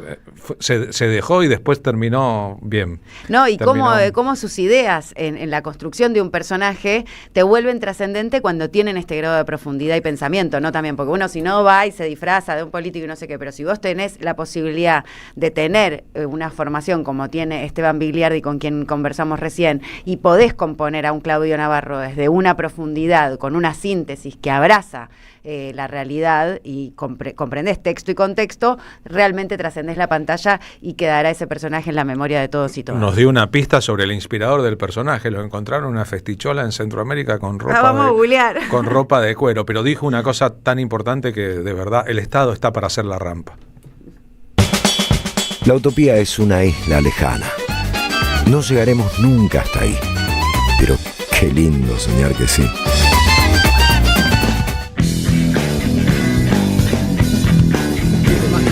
No hay nada más que te haga imaginar cosas que una radio. Cuando uno es chiquito y escucha por primera vez la radio, te imaginas cualquier cosa, es impresionante. Te armás un teatro. AM530, la radio de las madres de Plaza de Mayo. AM530 Somos Radio. Buscamos la verdad siempre. 15:31, gracias a todos los oyentes que mensajean con nosotros. A Alejandro Sasso, que nos dice: recién recuerdo la actuación de Esteban Vigliardi en Ala de Criados. Felicitaciones para él. Qué excelente programa de hoy, como siempre, pero hoy con la imprescindible editorial y con la presentación del documental. Gracias, muchas gracias, Silvia de Caballito.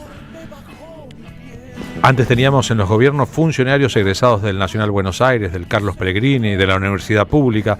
De Macri para acá, dice María Teresa de Belgrano, la mayor parte de ellos de la educación privada, de sensibilidad, de solidaridad, de amor por nuestra patria. Es tan fácil, se ve tan claro cuál es el plan y de dónde vienen. Hola, muy buenas tardes, colegas y audiencia colifata. Bueno, no seríamos la colifata, estaría más que muy bueno que publiquen. Bueno, nos pide un libro, me parece que se equivocó de radio. Nadie nos regaló los derechos que hoy tenemos, dice Norma Dadrogué. Fueron producto de luchas anteriores, como ustedes dicen. Muchos critican las nuevas luchas, pero no renuncian a los aguinaldos, las vacaciones y otras conquistas. Hay que señalarlo permanentemente. Así, un montón de interactuación con nosotros. A todos los que quieran participar, suena ahora un tema de Elmiro Molinari. Hablamos con él la semana pasada, un superhéroe de la historia del rock, el guitarrista de Almendra. Esta noche a las 22:30, Edelmiro Molinari junto a Sebastián Peiseré, estuvo mucho tiempo sin tocar Edelmiro, en batería se presenta en el Vivo Club, que queda en Uriarte 1658 en el barrio de Palermo Viejo. Sorteamos a partir de ahora un par de entradas para este show, Así que los que quieran y estén interesados, participan en el sorteo. En un ratito revelamos los ganadores. El otro día, hablando de División Palermo, en la misma calle, en Uriarte, me encontré a la División Palermo casi completa. Venían de alguna actividad televisiva o iban a alguna actividad radial. Me encontré al elenco. Ah, te encontraste con el elenco por la calle Uriarte. Pero la división discapacitada, División Palermo. Okay. Los que se movilizan en silla de ruedas, los que no tienen mucha estatura, etcétera, un grupo. Y cuando los vi, los sentí mis amigos. Bueno, esa sentí que familiaridad, era gente que yo conocía. Eso te da mucho cuando uno ve cine, teatro, que de repente si te representa, como recién decía Esteban Vigliardi, o te identificás o generás una especie de empatía, cuando los ves te parecen más cercanos de los que son. Digo, yo que caminé con gente muy reconocida durante bastantes años, veía como la gente saluda a ciertas personas, no por decir famosas, pero bueno, sí, famosas o reconocidas, como si fuesen familiares, primos, ¿entendés? Ah, hola, como si fuesen primos, y claro, yo me quedaba siempre como impactada de esa cercanía o familiaridad que uno siente por ahí con un famoso, porque lo siente propio y mucho más. Lo conoces de toda tu vida, pero claro, yo sí lo veo a Juan Minujín, digo, Juan Minujín que hizo un papel en una serie. Pero bueno, son muy talentosos también los actores argentinos, ¿viste? Y entonces trascienden un poco esas cosas. A mí me parece que a lo mejor la serie, que sería buenísimo, recién lo dijo Vigliardi, hubiese generado en la sociedad, además de ese entretenimiento, esta comedia que termina un poco agria, estos asuntos de la comedia que incursiona en la política, también un sentimiento de empatía para personas que son diferentes a nosotros y nosotros somos diferentes a ellas, que eso es lo que me pasó. Yo quería ser una parte de esa brigada, uno en silla de ruedas. Ah, te sentís parte de la brigada de no de los uniformes, sino de ese grupo. No somos los mejores, sino los peores. Bueno, me parece bien. A mí a veces cuando yo tengo un grupo de amigos, niños y niñas con TEA y neurodivergentes, y hay una cosa muy, muy loca que decimos con mis amigas que son acompañantes, de que en realidad nosotras somos las distintas, tendríamos que ser ellos la condición, ¿no? Natural o normal, y que parece que uno que está sobreadaptado a ciertas monstruosidades de la sociedad no sería lo normal. Nosotros somos los peores y ellos son los mejores, eso es lo que decía completamente. A las 15:35, ¿con qué seguimos nosotros los peores? Bueno, nosotros los peores, te quería decir que estábamos recargados de contenido, porque está con nosotros Mau Cugat, ¿no? ¿Se dice así tu nombre? Sí, soy Mau Cugat, soy ella, uso pronombres femeninos. Antes de que haya cualquier confusión, prefiero aclararlo. Así que están invitadas a hacer el trabajo mental de adaptar la imagen fotográfica. Me parece muy bien, porque estás presentando, querida Mau, Cueras, ¿no? Cueras, que se puede decir cuirase. Cuirás. Cuirás es una composición de 3 palabras en francés. Ah, ok. Yo pensé que era queer, que tenía que ver con queer. Tiene exactamente que ver con queer. Es la palabra cuirás, que es coraza. Y cuiracé es el navío de guerra. Y entonces ahí entra lo queer. Claro, y suena Coraza, con navío de guerra entra lo queer dentro de ese concepto cordobés-francés, un poco no binario. Exactamente. Lo que pasa es que ahí as en inglés es culo. Y hay bastante culo también, así que... Entonces es una palabra que tiene su complejidad, es bueno poder descularla a la palabra. A mí sobre todo me interesa el foco sobre esta manera de poder tener una existencia que sea un lugar de fragilidad y de defensa también, que como el yeso con el que yo trabajo, va a ir fraguando, va a ir cambiando, pero también tenemos que tener la posibilidad de atacar y de defendernos y de generar una existencia otra que es lo queer. ¿Te defendés un poco de los que niegan esa existencia? Yo creo que... Porque no la comprenden, ¿no? Por miedo, porque no la comprenden, no porque es algo personal, ¿no? Yo creo que todos nos defendemos y sobre todo resistimos. Y me interesa mucho trabajar la concepción de qué es la resistencia. Porque resistencia no es oponerse a algo, sino generar un camino a otro. La resistencia viene de la acción y la acción no es reacción, que es muchas veces la confusión que podemos tener.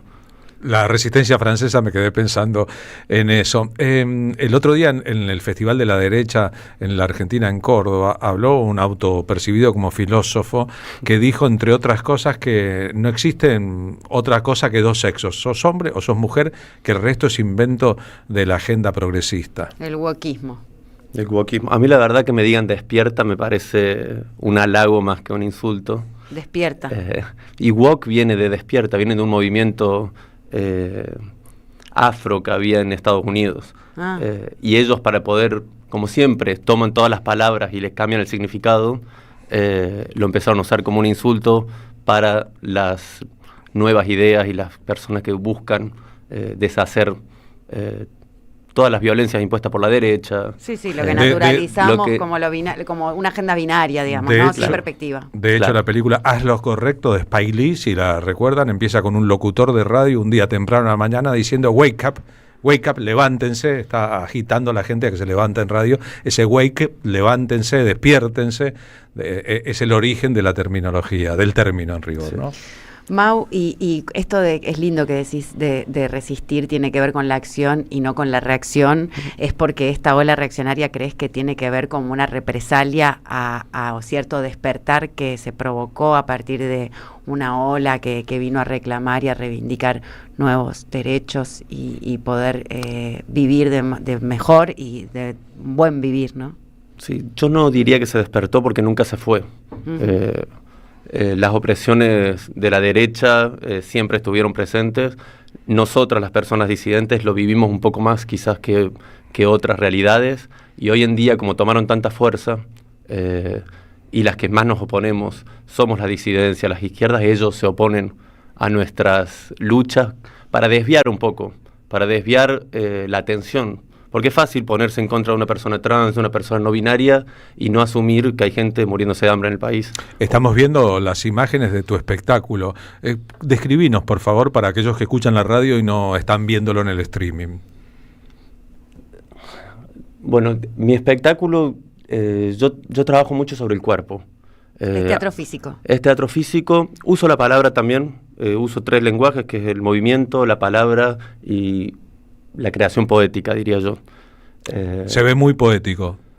Es un trabajo que va a transmitirse de la resonancia y no desde una comprensión mental únicamente. Y yo creo que desde ahí podemos resistir muchos lugares para desarmar los lugares que se han coagulado en nosotras. Es una performance, hay que decirlo, es, ¿no? Una performance. Lo dije en castellano, una performance en inglés. Y se llama Cánticos de un cuerpo sin género. ¿Cuál es la lógica de cánticos ahí? A mí me interesa este lugar, lo cantado es algo que se transmite directamente en esto que yo hablo de resonancia. Entonces, ¿qué pasa cuando el cuerpo canta? Y sobre todo, yo no tengo una comprensión del cuerpo como mi cuerpo central, sino el cuerpo de la escena que está construido por el público, por mí, por la iluminaria, el órgano que tengo, que me acompaña. Claro. Y bueno, acá entra mucho este concepto de Verónica Gago del cuerpo-territorio, que es tan importante para la resistencia hoy en día frente a la derecha. Vos has decidido tatuarte buena parte del cuerpo, o al menos lo que se ve está casi todo tatuado. Bueno, de chica me interesa la modificación corporal, diría.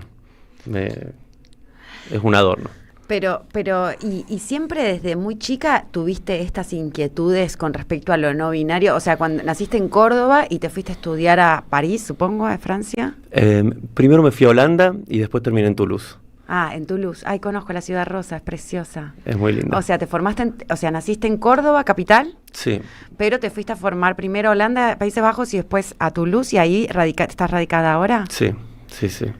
Y este espectáculo viniste a traerlo, pero lo conformaste y lo armaste allá. Sí, este espectáculo también viene de un cansancio que tengo frente a las instituciones, porque Francia también es muy burocrática, es un país bastante jerárquico y que deja fuera al otro. Deja fuera al diferente, deja fuera al inmigrante, al extranjero. Eso te iba a decir, al inmigrante, al extranjero. Vas de turista y ya te estás maltratado, digamos. Sí, hay de todo, no vamos a generalizar, pero es un país colonial y eso se traduce en las instituciones. Y yo, después de crear otras piezas que tengo, en un momento dije, bueno, basta, vuelvo a la raíz y creé esta pieza en el living de mi casa y lo llevé al teatro. Así que me interesaba este espacio de que el living sea un teatro y que el teatro se vuelva un espacio otro, donde el público está conmigo en la escena, donde compartimos una horizontalidad. Y creo que es un momento de urgencia en el mundo que necesitamos compartir lugares de horizontalidad. Es un momento de urgencia en el mundo. Es muy interesante. Nosotros estamos viviendo, como es natural en cualquier país, nuestra propia urgencia, nuestro propio calvario con un gobierno de ultraderecha, con muchos rasgos muy perversos exactamente que se ven en cualquiera de sus performances, las del gobierno. Quiero decir, tanto en la acción política como en la representación simbólica. Vos recién dijiste al principio que nunca se fueron, que siempre estuvieron, digamos, los fascistas conceptuales y prácticos, y que nosotros, tal vez en la Argentina, porque vinimos de experiencias distintas, creímos que habían desaparecido o seguían en el closet, y no es así.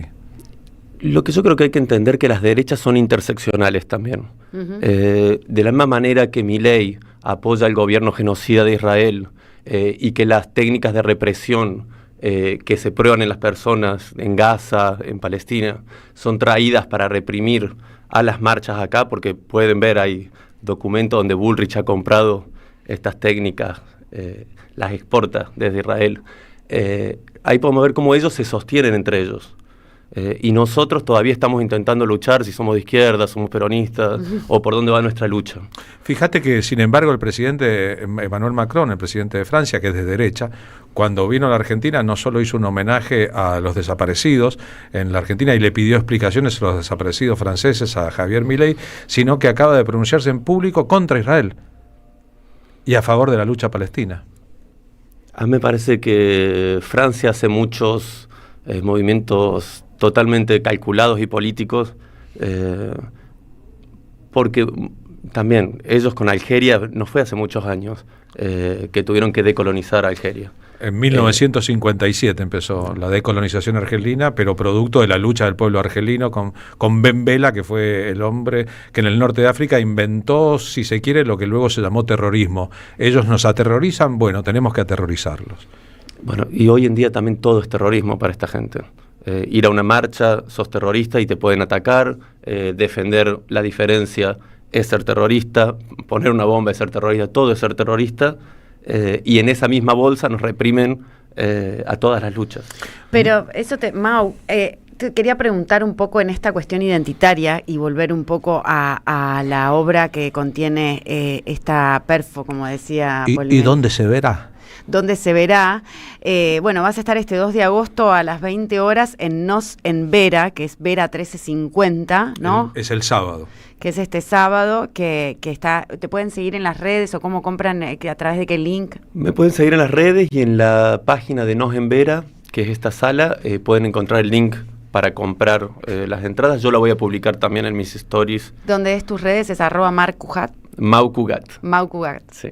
Mau Cugat es con quien estamos conversando ahora. No, que quería preguntarte, digo, más allá de que Cuerás es Cuerás, Es una obra que realmente llama mucho la atención. Ahí los que pudieron ver un poco el video, decir que es para mayores de 16 porque tiene una escena de desnudez y objeto cortante, que esto está bueno avisarlo, pero porque además ahí hay una búsqueda intrínseca que a vos te hace percibirte ella, como recién nos dijiste, y que supongo que en el avatar, digamos, de ir de un lugar al otro, lo has llevado como ese cuerpo que es el propio territorio, ¿no? Digo, en esa defensa. Claro, yo empecé todo esto sobre la identidad, empecé desde una experiencia propia para poder explorar todos estos lugares identitarios que no son solo de género.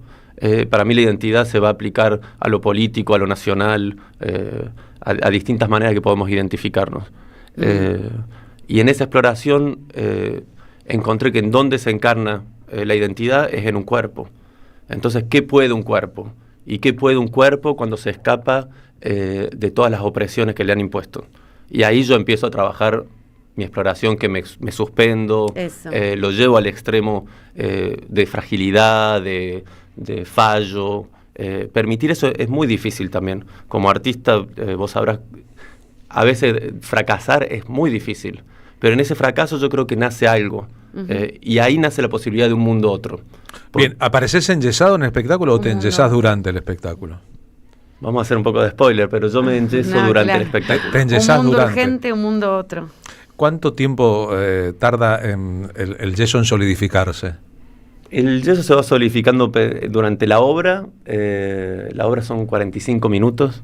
Es una pieza corta que está compuesta de 2 instalaciones, que es la primera parte de la obra, la activación, que es la performance que yo hago, y queda una instalación que la gente puede quedar a observarla y reflexionar sobre lo que vio, sobre lo que resonó con ellos. Bien, vivir en Toulouse es una elección, porque no es lo mismo el temperamento, el carácter parisino que describe una parte de los franceses que otras ciudades importantes de Francia.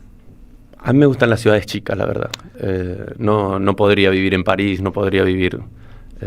intenté en Buenos Aires, 2 años fue más que suficiente. Así que Toulouse tiene el espacio justo entre vida cultural, hay teatros y hay tranquilidad también. Es muy linda ciudad, ¿eh? Sí, no, por eso preguntaba, es muy linda ciudad, pero la mayoría de los que conocemos Francia, qué sé yo, cuando sacamos conclusiones sobre su capital, sobre su temperamento, sobre su vida ahí, los caracúlicos que son los parisinos, los pedantes que son, cómo te sacan la ficha y si no pronuncias exactamente te descartan, bueno, todas esas, on peut parler un peu de ça, si tu veux. Pero la verdad que Francia no es solamente París, como la Argentina no es solamente Buenos Aires. Sí, y Francia también tiene todo una contracultura, hay espacios contraculturales, espacios de resistencia, personas disidentes y personas que tienen una lucha súper engagé, comprometida con lo político. Salen mucho a la calle también. Sí, salen mucho a la calle. Y tienen grandes pensadores. Obvio. Y cuando hablo del centro de París, porque en la periferia es un mundo completamente diferente, el que expresó Mano Negra o Manu Chao en su momento, ¿no? Claro. Es que cuidado con los alrededores de París. Bueno, acá igual quieren guillotina y Robespierre, me imagino que en Francia están un poco más tranquilos que acá que en Toulouse, que acá en Buenos Aires, por lo menos. Francia igual sigue teniendo políticas muy racistas, políticas de represión para las personas extranjeras, migrantes y mismo personas que han nacido ahí, hijos de inmigrantes. Y los dejan al borde de la sociedad constantemente. Eso es porque la derecha tradicional, la de Macron, se ve corrida por derecha, por la ultraderecha de Le Pen. Es decir, la derecha se adapta a la ultraderecha para poder seguir ganando elecciones y toma sus vicios. Yo creo ella que, es la analista política. Perdón, yo vine a hablar de la obra, pero es que yo creo que... Es que para hablar de la obra... todo es derecha, las izquierdas también son derecha. Claro, ya esa categoría está obsoleta. Así que está totalmente obsoleto. Las identidades que están coaguladas son obsoletas porque no sirven para nada. Claro, estoy de acuerdo. Cualquier identidad política, sea la que sea, en el momento que es rígida, ¿a qué sirve? Claro, si en vez de pragmático te volvés dogmático, no cambiás nada. Exactamente. ¿No? Mi punto de vista es que no es lo mismo que gobierne Le Pen que gobierne la izquierda en Francia. Nunca sería lo mismo.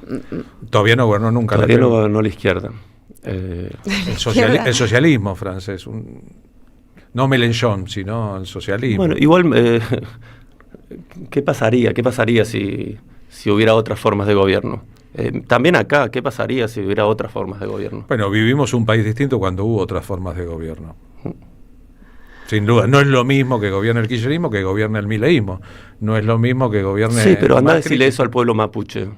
Anda a decirle eso a las represiones que hubo en el pueblo mapuche durante el kirchnerismo. Yo no soy en contra del kirchnerismo, pero hay una realidad que no todos los argentinos somos argentinos blancos y en Buenos Aires tenés razón, somos otros. Respecto al pueblo mapuche, tenés razón. Respecto a las comunidades originarias, en todos los casos en Argentina, no solo los mapuches, Sí.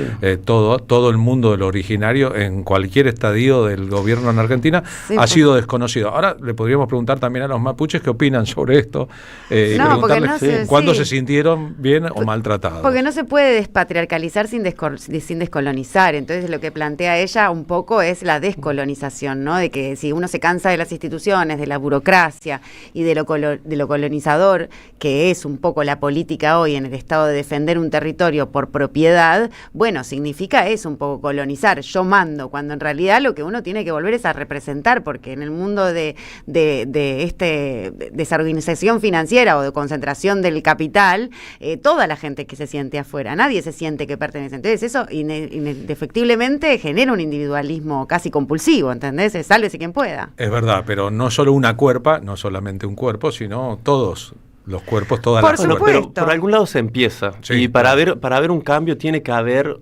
una revolución molecular en una misma, porque estamos todos atravesados por fuerzas, aunque es difícil de decirlo de una, por microfascismos. Estamos construidos por microfascismos y hasta que no podamos desconstruir y preguntarnos esos lugares, no va a cambiar otra cosa. Puede estar gobernando quien esté gobernando, pero si yo soy mi propia dictadora, soy la propia dictadora de mi hijo, de mi hija. Claro, soy una facha en casa, digamos. Por casa como andamos. Por casa como andamos. Es lo que Oriana Falachi le dijo a Neustadt hace 40 años. Por casa como andamos. El enano fascista que tienen todos los argentinos adentro. Es todo un asunto. Gracias por haber venido al programa. Vamos a repetir para ir a ver entonces a nuestra querida Mau Cugat. Podemos ir este sábado 2 de agosto a las 20 horas en Vera 1350, acá en Cava. La siguen en sus redes, en Instagram, Mau Cugat. ¿Te quedás acá hasta cuándo? Me quedo hasta el 4 en Buenos Aires, después voy a Córdoba que tengo una función, así que aprovecho para pasar el chivo. En Córdoba actúo el 9 de agosto en el Teatro María Castaña. Perfecto. Del tiempo de María Castaña, es sábado, ese día 9. Gracias de verdad por haber venido. Muchísimas gracias por la conversación. Hablamos de la obra un montón. Sí, bueno, pero esto es lo que genera la obra para mí, es importante la resonancia y hablar de lo político. Todo es texto y contexto, es así. Muchas gracias. Deja tu mensaje en nuestra línea de oyentes de WhatsApp 11 3200 0530. Después del abuso sexual, relatos de tratamientos psicoanalíticos, un libro de Andrea Agazarian que visibiliza esta problemática que es un verdadero crimen contra las infancias y adolescencias. Conseguilo en librerías y en edicionessicus.com.ar. Te esperamos en nuestra librería Café de Adolfo Alsina 685, Capital Federal. Ediciones Sicus. Libros para una cultura de la integración. El sabor que te acompaña es Café Bantú. El aroma en la mañana de Café Bantú. Bantú. Por entradas agotadas, nueva función. El Tata Cedrón y Mauricio Cartún presentan Una Juntada. Un diálogo entre canciones y textos, músicas y palabras, memorias y sueños. Un hombre se cayó en la boca. El domingo 10 de agosto a las 20 horas. Teatro El Galpón de Catalinas, Benito Pérez Galdós, 93 La Boca. Entradas anticipadas con descuento por Alternativa Teatral. Producen Jueguen y Don Narciso Club. Auspicia AM530 Somos Radio. El sol sale todos los días, cantan los pájaros o llueve. Auspiciaron la tarde con Carlos Polimeni Este invierno viví unas vacaciones divertidas en toda la provincia, del sábado 19 de julio al domingo 3 de agosto. Disfruté de actividades para infancias, adolescentes y jóvenes. Con entrada libre y gratuita, te esperamos en cada región cultural. Música, teatro, videojuegos, cine, circo, kermés, magia, títeres, libros, freestyle, talleres y mucho más. Divertite y pasala bien con amigos, en familia, en tu barrio, en comunidad. Busca todas las actividades en institutocultural.gba.gov.ar. Instituto Cultural, Gobierno de la Provincia de Buenos Aires. La Municipalidad de Pehuajó sigue inaugurando obras en 2023. Cierre del primer basural a cielo abierto de la provincia de Buenos Aires. Nuevo complejo ambiental. Jardín 919. Centro de Atención Temprana Dr. Ferreira. Complejo cultural. Nueva guardia del hospital. Más de nuevas 200 viviendas. Pehuajó. Gestión Pablo Javier Zurro. El destino de tus vacaciones está en Turismo Cabal. Viví los momentos que querés, con viajes armados a tu medida, con las mejores ofertas y los paquetes que buscas, con más de 35 años de experiencia. Entra en www.turismocabal.com.ar y encontrá las vacaciones que necesitas. Turismo Cabal, seguridad en viajes. Destinada a la cartera de consumo. Más información en www.turismocabal.tour.ar. AM530 Somos Radio.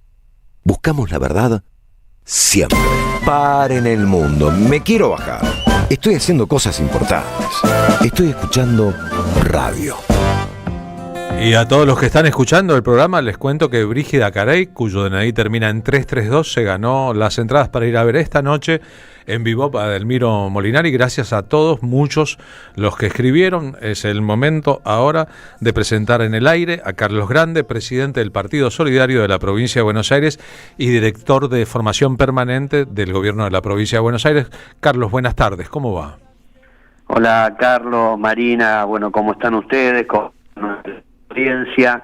Y hoy, a pesar de que sea una fecha muy particular, ¿no? Un nuevo aniversario de esa tremenda noche de los bastones largos, quería pensar con vos, con nuestra audiencia, algunas dimensiones de la entrega cipaya que el gobierno de Milei lleva adelante con este modelo que él representa, ¿no? Que es un modelo de entrega. Hace unos días tuvimos una declaración de Lamelas, Peter Lamelas, quien pretende ser embajador de Estados Unidos en nuestro país, en la Argentina, y este señor declaraba frente al Comité de Relaciones Exteriores del Senado de Estados Unidos una cantidad de conceptos que son de una gravedad institucional enorme, Carlos, y creo que todo está entrelazado con lo que decíamos hace un rato, ¿no?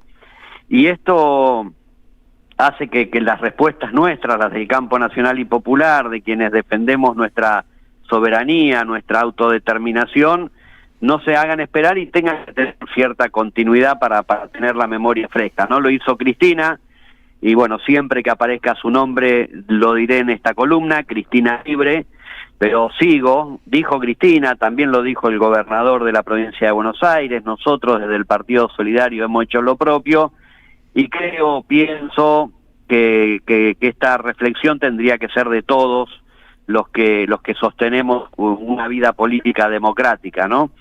Estos dichos no solo atentan con nuestra soberanía, ¿no? Lo hacen también contra la autodeterminación de nuestro pueblo, pero de cualquier pueblo de América, ya lo hemos visto, sobre las autonomías provinciales, de no poder ejercer negociaciones propias, comerciales, de intercambios, y este hombre viene liviano de equipaje, ¿no? Y dice, voy a viajar a las provincias, voy a apoyar al gobierno de Milei, el topo que destruye al Estado desde adentro, voy a llegar al fondo de las investigaciones sobre el atentado de la AMIA.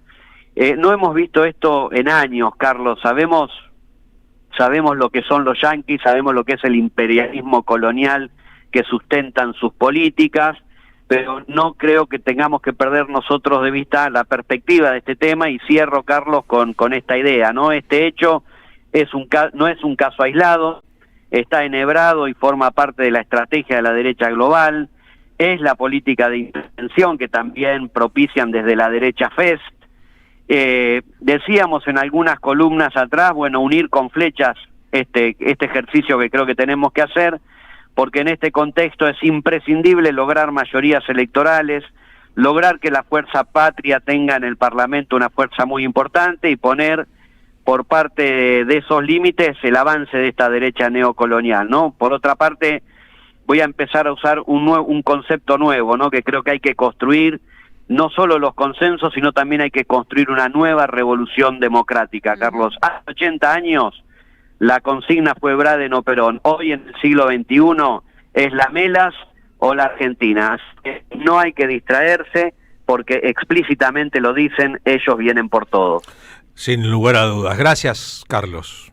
Abrazo a todos por ahí. Carlos Grande ayudándonos a pensar y nosotros empezándonos a ir. Marina Glesser, nos vemos mañana. Nos despedimos mañana, Carlos, en este día y cada día. Hermoso programa. Muchas gracias a todos y a todas. Ya viene Pablo Caruso y gran equipo. Vuelven las ideas. Estás en la AM530. En AM530 pasan muchas cosas. Y todo lo que pasa está en la red. Somos Radio AM530 en YouTube. Entérate de lo que pasa. AM530. Somos redes. Somos radio. Alimentos cooperativos. Producción y comercialización de productos cooperativos y de agricultura familiar. Envíos a todo el país. Por pedido, envía tu mensaje al 11 34 31 2928. Seguinos en Instagram como @alimentos cooperativos. En 2025 vení a los talleres de Lecuni. Música, actuación, coro,